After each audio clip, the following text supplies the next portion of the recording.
Carol Hakko is a fairy godmother, or as close as you can get to one anyway. She makes wishes come true, and not just any wish, but wishes of those that really need it. She is the head of Bir Dilek Tut Make-A-Wish Foundation in Turkey, whose sole purpose is to make severely ill children's dreams come true. Children who face life-threatening diseases. A little boy wants to meet a pop star? Done. A little girl wants to become a princess? No problem. No wish is too big or too far-fetched for them, and Carol Hakko makes sure they get exactly what they wish for. Hello, this is Biril Elhedef. Welcome to Women of Turkey. Today I have a very special guest, Carol Hakko. Carol, thank you so much for taking the time to chat with us. It's my pleasure. Carol, may I ask you, you're originally from Britain. How did you end up in Turkey? As with a lot of foreign ladies who live in Turkey, it's due to our husbands. He's Turkish, and so we came to Turkey. Right. Do you know what you wanted to be when you were a little child, when you grew up? Yes, strangely enough, it was unusual because I know a lot of kids don't know what they want to be. I was always, at about age 15, when we were told to start looking for careers, I was always interested in the arts, but I was also very interested in medicine. Not enough to be a doctor or a nurse, that was just definitely too heavy for me, but I was interested in it. So I did some research and I found that there was a profession where you could mix illustration and medicine. Medical illustration, and I found that you could also do photography, and I really was interested in photography. So I pursued medical photography as a career. What is medical photography exactly? It is taking photographs in a medical environment. It's not X-rays, it's not things like that. It's basically taking photographs for publication, for teaching other students. I mean, if you imagine that you have a skin problem and you're trying to describe it, oh, well, it's red, it's raised, it's spotty, it's whatever. If you have a photo that it describes, that will show what the problem is. So doctors use it, doctors and surgeons use them to show before and after. They use it to train the students. They use it when they give conferences abroad, if they want to make publications. So there's a real need for it. However, it's a very unknown type of profession. Right, and it's not like you make exhibitions out there, but within the professional. Definitely you wouldn't want to make an exhibition out of it, no. I would have loved to show some pictures, but... I think not. All the blood. No, I think not. It's definitely not. And the first operation I ever did, I actually passed out. Did you? Yeah, I did, because I was only 17 and I was trying to pursue, and it was actually a childbirth, and I got in the room and I heard the noises, and the next thing I knew I was on the floor. So I had to train myself to be okay for it, and then I was fine. But it. Yeah. What do you feel when you are taking a picture in the I'm fascinated. room? I think I'm really a frustrated surgeon, actually.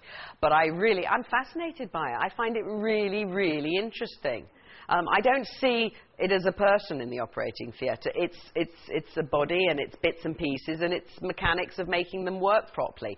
And I just love it. I mean, that really interests me. Right. Now, you are a medical photographer, but most people know you. Retired medical photographer, but most people know you from Make-A-Wish. Yes, I know. Now, have you always been into voluntary work? Yes, when I was living in England, I used to go to Great Ormond Street, the Children's Hospital, which is Great Ormond Street Hospital for Sick Children in London, and I would go and play with the children while they were waiting to have X-rays or any tests, because it's a nerve-wracking time for kids, and they need to be played with so that they don't worry too much. So I was working there, and then when I came to Turkey, I did basically the same thing in one of the SSK hospitals here in Istanbul. And while I was there, the children would ask for certain things, you know, they'd ask for all sorts of things, but one of them was asking me to visit, he wanted to meet a pop star. And coincidentally and very luckily, I knew one of these guys. So I phoned him up and I said, hey, there's this child, he's really not well, and he would love to meet you.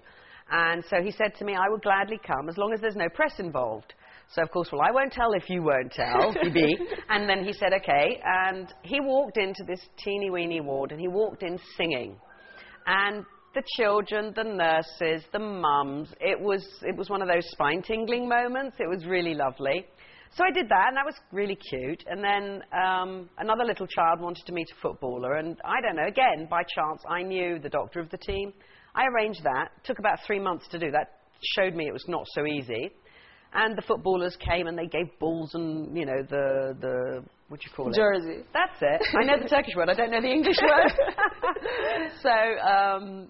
I did that one. And it was after that I said to myself, there is something in this and I don't understand what. And I was speaking to a friend, and to some friends, and they said to me, but that's Make-A-Wish.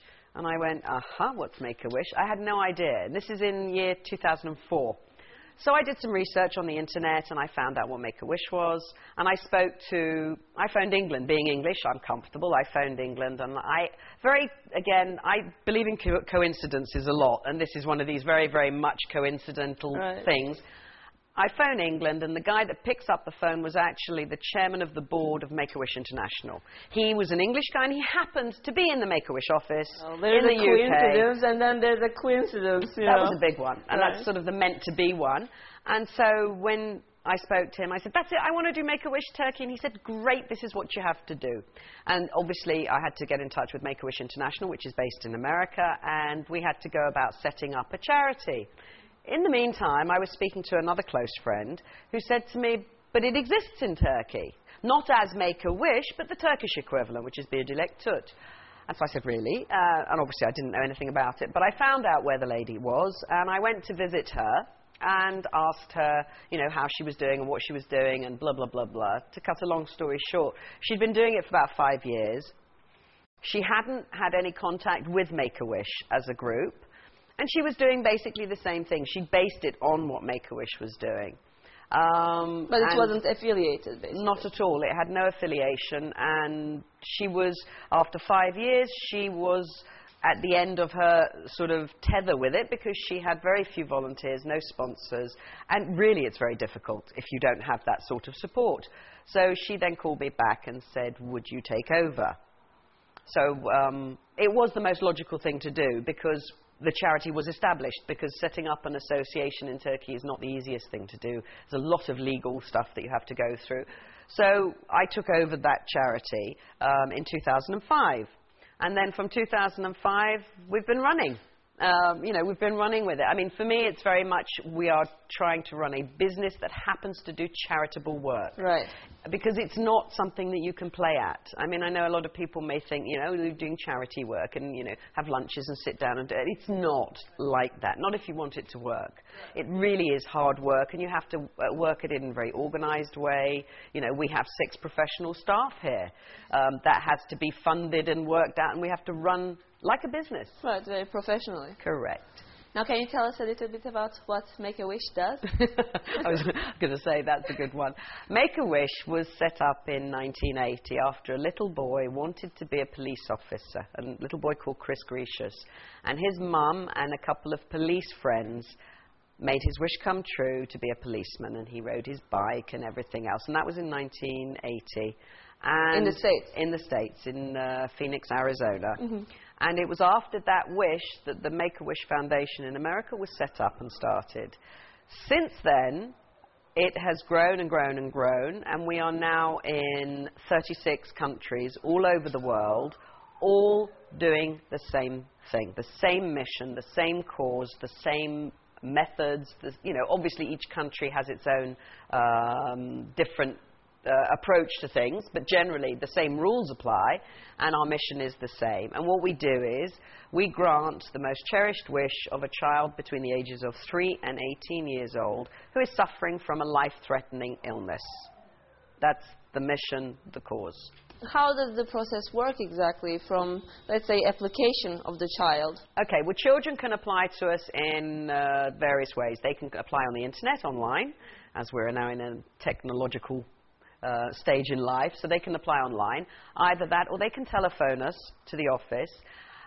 It's either the child or its parents or its medical keeper. So it could be a doctor or a nurse, the child or its direct parents' family, who can apply to the charity for a wish. When they apply to us and they give us all our details, we then get in touch with the child's doctor to confirm that the child actually has this illness and that fits the medical criteria that we have, because it is life-threatening illnesses, so we do have a list of criteria they have to fulfill. And once the doctor has actually given his approval, Then volunteers from the charity, at least 2 of them, will go and visit the child, preferably in its house, and they will interview the child to determine what is that child's magical dream. What is their biggest dream? Because we really don't want their need. Right.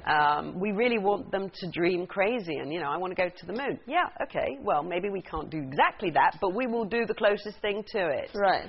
So we want them to think outside of the box if they can. And then we've interviewed them, then we come back to the office and we plan the wish, which is, the idea for us is to make the impossible come true. Yeah. Because if we can make the impossible come true, then the child will never think that his illness is impossible. That's what we want to aim. So he thinks that anything is possible. So we have to make impossible things happen. And this is true in the medical profession, in the medical life, in life. Yes.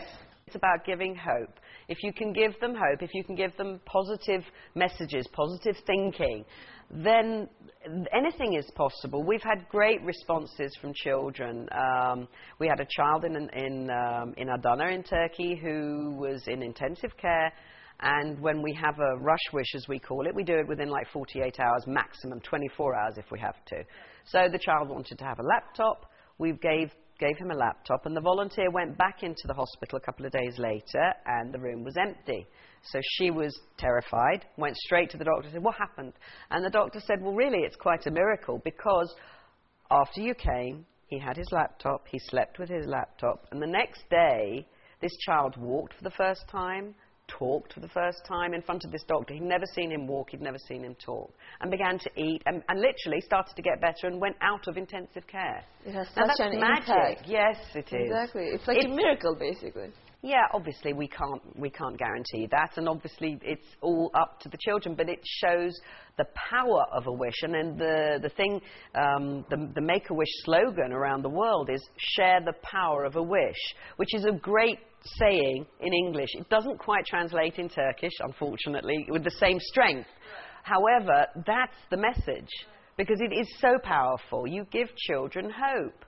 We had another little boy, the first wish I ever did, outside of before I was with the charity, a little boy who wanted to meet the footballers. We took him to the stadium and everything, and he met all of them, and he got the T-shirt, and the ball and the whole bit, the jersey, that's it. And then his mum was saying to me later on, because he came to Istanbul again, and she was saying, I've always been telling him how important he is, he needs to be strong, and he's very important, and just to build his confidence up, because it's all about confidence as well. And apparently, after we did his wish, he went to his mum and he said, "You know what, I really must be important, because my wish came true." And that gets me every time I even tell that story, and I've been telling it for 5 years now, because that's it. That's exactly what we do. And that's really special. For me, that's what keeps me going. And at the end of the day, that's what we're trying to do for the children. It's so powerful, and if we can, and it's so easy to do, really. It doesn't take much. It takes volunteers, it takes finance, and then you have it. You make children's dreams come true, and that can help them in the therapy.